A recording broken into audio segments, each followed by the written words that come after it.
نحمده ونصلي ونسلم على رسوله الكريم اما بعد فاعوذ باللہ من الشیطان الرجیم بسم اللہ الرحمن الرحیم۔ الحمدللہ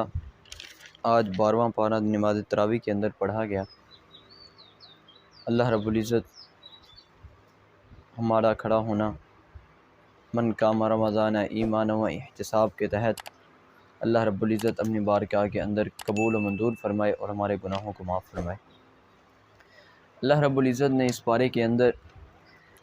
شروع ہی کے میں یہ ارشاد فرمایا کہ تمام قسم کے جاندار، جتنی قسم کی مخلوق اس روئے زمین کے اوپر موجود ہے،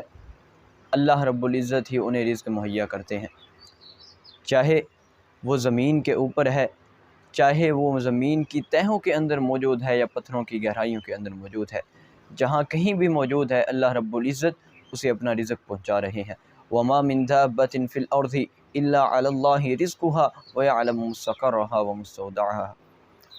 اور اسی طرح سے صحیح بخاری شریف کے اندر آتا ہے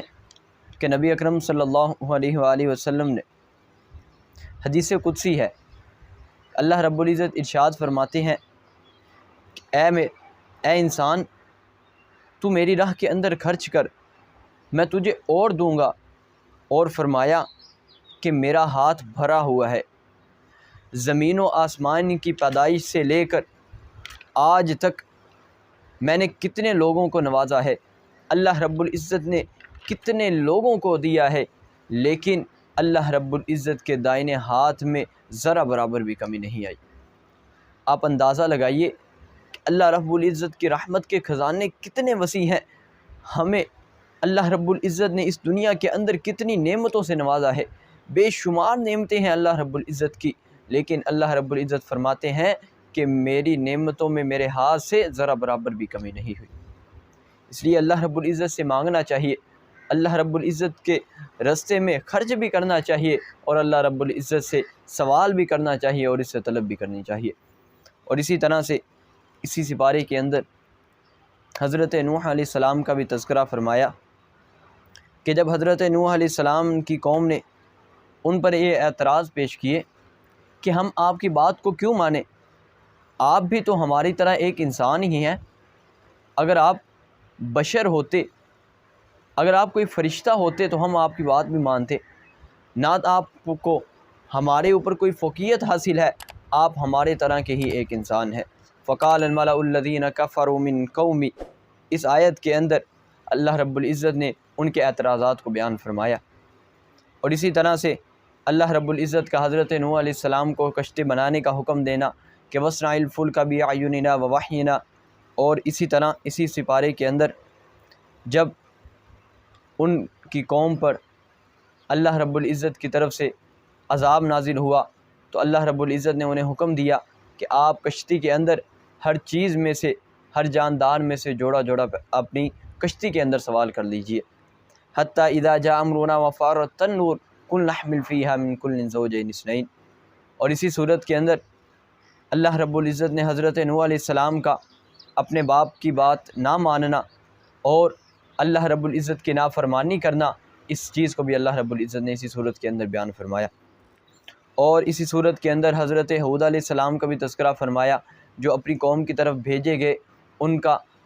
اپنی قوم کو اللہ رب العزت کی طرف بلانا، توحید کی دعوت دینا، شرک سے منع کرنا، اس چیز کو بھی اللہ رب العزت نے اسی صورت کے اندر بیان فرمایا۔ صالح علیہ السلام کا اپنی قوم کی طرف جانا، ان کو شرک جیسے کبیح گناہ سے اور کبیرہ گناہ سے روکنا، اللہ رب العزت کی طرف بلانا اور ان کو توحید کی دعوت دینا۔ اور اسی طرح سے حضرت لوط علیہ السلام کا بھی تذکرہ فرمایا کہ جب ان کی قوم نے عورتوں کو چھوڑ کر لڑکوں کے پیچھے، مردوں کے پیچھے لگ کر ان سے برائی کرنے کا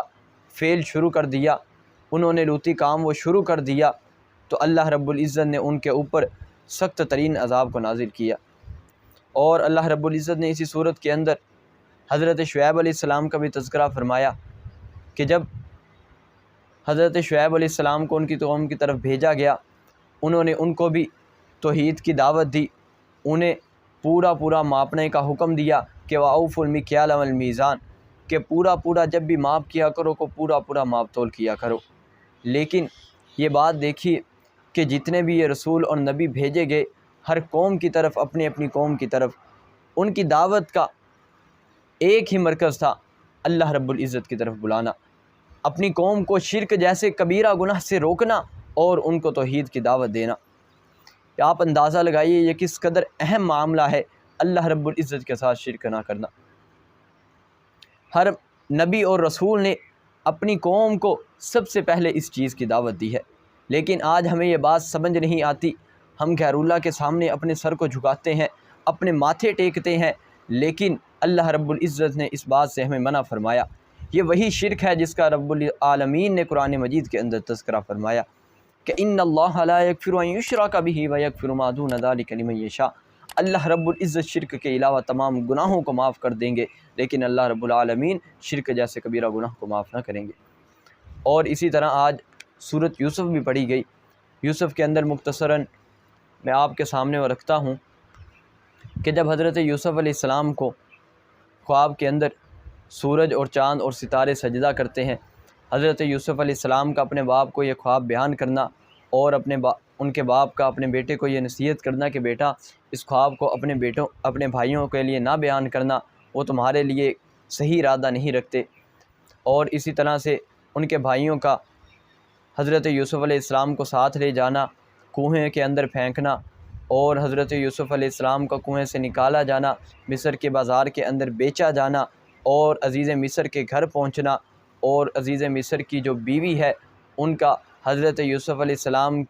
کے بارے میں خیالات کا درست نہ ہونا، ان سے برائی کا ارادہ رکھنا، ان کو برائی کی دعوت دینا، لیکن اللہ رب العزت کا حضرت یوسف علیہ السلام کو برائی سے بچا لینا، حضرت یوسف علیہ السلام کا جیل کے اندر جانا، اور ادھر دو قیدیوں نے جب آپ سے خواب کے متعلق سوال کیا، اس کی تعبیر کے متعلق حضرت یوسف علیہ السلام نے ان کو تعبیر بتلائی، اور اسی طرح سے جب حضرت یوسف علیہ السلام کو جیل سے باہر نکالا گیا اس کا بھی تذکرہ بیان فرمایا، اور کس طرح سے وہ زمین کے خزانوں کے اوپر مالک بنے اس کا بھی تذکرہ کیا، اور اسی طرح سے جب دوبارہ ان کے بھائی یوسف علیہ السلام کے پاس غلہ لینے کے لیے آتے ہیں اس چیز کا بھی تذکرہ فرمایا، اور کس طرح سے وہ اپنے بھائی بنیامین کو اپنے پاس رکھتے ہیں، اس چیز کو بھی اللہ رب العزت نے اسی صورت کے اندر بیان فرمایا۔ اور ان کے باپ کا حضرت یوسف علیہ السلام کے پاس آنا اور ان کے لیے سجدہ کرنا، اس چیز کو بھی یہ تعظیمی سجدہ تھا۔ یہ بات یاد رکھیے کہ کسی بھی پہلے دور کے اندر تعظیمی سجدہ جائز ہوا کرتا تھا، لیکن شریعت اسلام میں آ کر اللہ رب العزت نے اس تعظیمی سجدے کو بھی منع فرما دیا۔ یہ تعظیمی سجدہ تھا اس وقت جائز تھا، لیکن آج یہ سجدہ کسی کے لیے بھی جائز نہیں ہے۔ اللہ رب العزت نے یہ واحد صورت ہے جس صورت کے اندر بڑی ہی تفصیل کے ساتھ حضرت یوسف علیہ السلام کے قصے کو بیان فرمایا۔ اللہ رب العزت ہمیں صحیح معنوں کے اندر دین کی سمجھ بوجھ عطا فرمائے۔ اقول قولی ھذا استغفر اللہ لی ولکم ولسائر المسلمین۔